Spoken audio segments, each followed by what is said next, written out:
প্রচুর দোয়া করতেছেন, কাঁদছেন, ভাবছেন, বলছেন, মুনাজাতে অশ্রু ঝরছে, তবুও কেন যেন দোয়া কবুল হচ্ছে না। অধীর আগ্রহে বসে আছেন, অপেক্ষার প্রহর শেষ হচ্ছে না।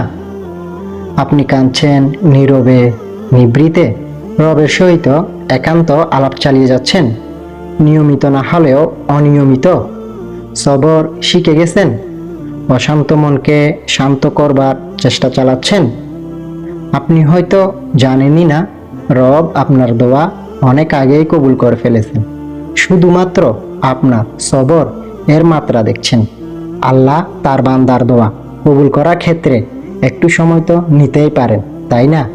দোয়া করতে থাকুন, একদিন হুট করে দেখবেন আপনার করা সবগুলো দোয়া কবুল হয়ে গেছে, ইনশাআল্লাহ।